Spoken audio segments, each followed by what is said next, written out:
Contoh soalnya yaitu pimpinan bagian pengendalian mutu barang pabrik permen merek Gulali ingin mengetahui apakah rata-rata berat bersih satu pack yang diproduksi dan dipasarkan masih tetap 340 gram atau sudah lebih kecil dari itu.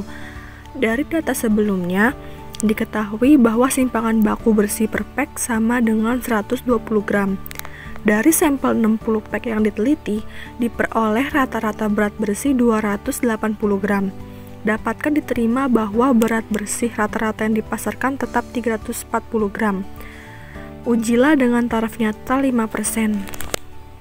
Dari soal tersebut, kita dapat mengetahui bahwa N-nya itu 60, X bar atau rata-rata berat bersihnya itu 280, sigma atau simpangan bakunya 120, mu nolnya 340.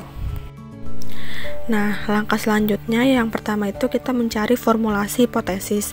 Di sini H0.2 mu-nya itu kan 340. Maka H1.2 mu kurang dari 340 karena di soal itu kan lebih kecil. Kalau di soalnya itu lebih besar, maka tandanya itu lebih besar gitu. Tergantung soalnya aja. Terus yang B-nya itu taraf nyata dan nilai Z tabelnya. Di soal itu kan taraf nyatanya 5%. Nah, 5% itu kan sama dengan 0,05. Maka Z 0,05-nya itu min 1,64. Karena dia minus, jadi pengujiannya itu dari sisi kiri. Kalau misalkan dia plus, maka pengujiannya dari sisi kanan gitu. Nah, untuk Z yang ini beda-beda tergantung soalnya. Tergantung taraf nyatanya berapa persen, karena tiap soal itu taraf nyatanya beda-beda. Ada yang 1%, ada yang 5, ada yang 10. Kenapa di sini Z atau min 1,64 itu minus? Karena di sini itu kan yang A tadi formulasi hipotesis kan kurang dari 340. Itu ada di rumus hipotesis. Karena kalau misalkan rumusnya lebih dari itu pasti Z-nya itu plus gitu. Lalu langkah ketiganya itu kriteria pengujian. Di sini kita menggambar daerah yang diarsir.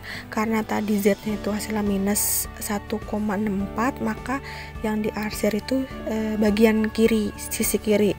Karena minus. Kalau misalkan Z-nya itu plus, maka ya daerah yang diarsir itu bagian kanan. Nah, yang diarsir ini itu daerah penolakan.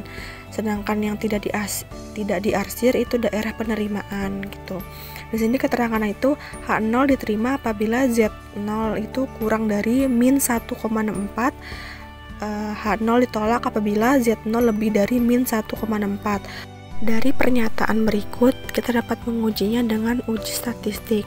Di sini rumusnya itu Z sama dengan X bar dikurang mu 0 dibagi sigma dibagi akar dari N. Tinggal dimasukin aja tadi X bar itu kan 280 dikurang mu 0 340 dibagi 120 dibagi akar dari 60, N nya kan 60.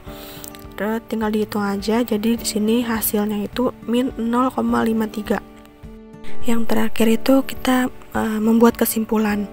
Karena Z0 yang tadi kita sudah uji statistik kan hasilnya min 0,53 itu lebih dari Z0,05 atau min 1,64. Maka H0 diterima. Jadi berat bersih rata-rata permen merek Gulali per pack yang dipasarkan sama dengan 340 gram.